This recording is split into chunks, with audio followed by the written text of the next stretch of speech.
ഇന്ന് ഒരുപാട് വെജിറ്റബിൾസ് ചേർത്തിട്ട് നല്ല ഹെൽത്തിയായ സാലഡാണ് ഉണ്ടാക്കുന്നത്.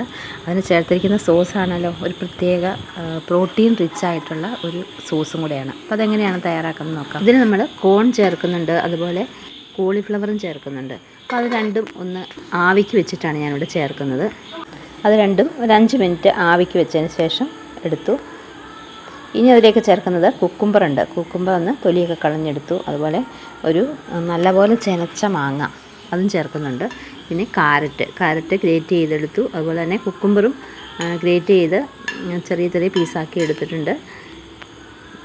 ഇനി നമ്മൾ കോളിഫ്ലവർ അതൊന്ന് ചെറുതായിട്ട് അരിഞ്ഞെടുത്തിട്ടുണ്ട്. ആവിക്ക് വെച്ചതാണല്ലോ, അരിഞ്ഞെടുത്ത് അതും ഒരു ബൗൾ എടുത്തിട്ടുണ്ട്. ഇനി ഈ കോണും അതുപോലെ തന്നെ മുഴുവനായിട്ടും ഞാൻ എടുക്കുന്നില്ല. അപ്പോൾ ഏകദേശം ഒരു നമുക്ക് എടുക്കുന്ന സോസിൻ്റെ അളവിനനുസരിച്ച് മാത്രമേ സാധനം എടുക്കുന്നുള്ളൂ. അപ്പോൾ കോൺ ആ പകുതി കോണോളം എടുക്കുന്നുണ്ട്.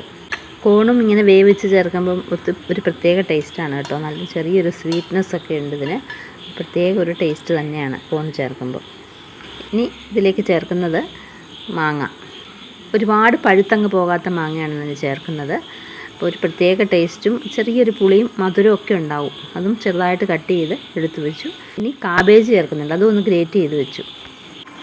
നമ്മൾ പ്രോട്ടീൻ റിച്ച് ആയിട്ടുള്ള ഒരു സോസാണ് ഇതിനകത്തേക്ക് ചേർക്കുന്നത്. അതിനായിട്ട് പാലെടുത്ത് നാരങ്ങാ നീരൊഴിച്ചിട്ട് നമ്മളത് പനീറാക്കി മാറ്റി. തിളപ്പിച്ച പാലിലേക്ക് നാരങ്ങാ നീരൊഴിച്ചിട്ടുണ്ടെങ്കിൽ അത് പനീറായിട്ട് മാറും. അത് അരിച്ചെടുത്തതിന് ശേഷം നമ്മളതാണ് സോസായിട്ട് ഉപയോഗിക്കുന്നത്. ഒരു മിക്സിയുടെ ജാറിലേക്ക് ഇട്ടതിന് ശേഷം അതിനകത്തേക്ക് ഒരു നാരങ്ങ പിഴിഞ്ഞൊഴിച്ചു.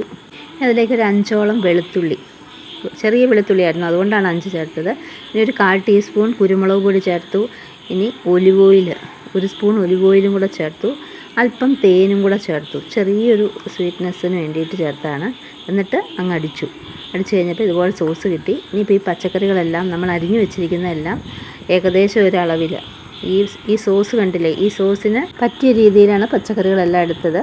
കാബേജ് അതുപോലെ ഓരോന്നും, സ്വീറ്റ് കോണൊക്കെ നമ്മളെടുത്തത് മുഴുവൻ തന്നെ എടുത്തു. അതുപോലെ മാംഗോ എടുത്തതും അതും മുഴുവനായിട്ട് ചേർത്തു. ബാക്കിയൊക്കെ അതിൻ്റെ 2 സ്പൂൺ വെച്ചൊക്കെയാണ് ചേർത്തിരിക്കുന്നത്. ഇനി അതിലേക്ക് പേരിന് ഒരല്പം മാത്രം ഉപ്പ് ചേർത്ത് കൊടുത്തു. ഇനി ഇതിലേക്ക് ചേർത്ത് കൊടുക്കുന്നത് മുളപ്പിച്ച ചെറുപയറാണ്. പയറുകളെല്ലാം ഇങ്ങനെ മുളപ്പിച്ച് വെച്ചിട്ടുണ്ടെങ്കിൽ നമുക്ക് സാലഡിനകത്തൊക്കെ ഉപയോഗിക്കാൻ വളരെ നല്ലതാണ്. ശേഷം അതിനകത്തേക്ക് 1 സ്പൂൺ മാത്രം തേൻ ഒഴിച്ചു കൊടുത്തു.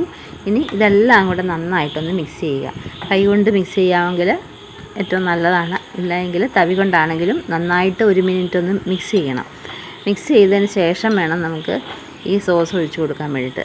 സോസ് ഒഴിച്ചതിന് ശേഷം മിക്സ് ചെയ്യുന്നതിലും നല്ലത് അതിന് മുൻപേ തന്നെ നന്നായിട്ടൊന്ന് മിക്സ് ചെയ്യുന്നതാണ് നല്ലത്. ഇനി നമുക്ക് ഈ സോസ് അങ്ങ് ഒഴിച്ചു കൊടുക്കാം. പുറമേ സോസ് അങ്ങ് ഒഴിച്ചു കൊടുത്ത് സാവകാശം ഇളക്കി എടുത്തിട്ടുണ്ടെങ്കിൽ നല്ല പ്രോട്ടീൻ റിച്ച് ആയിട്ടുള്ള വെജിറ്റബിൾ സാലഡാണിത്. തീർച്ചയായിട്ടും എല്ലാവരും ഒന്ന് ട്രൈ ചെയ്യണം. ഈ സോസ് ആണെങ്കിൽ വളരെ ഹെൽത്തിയാണ്.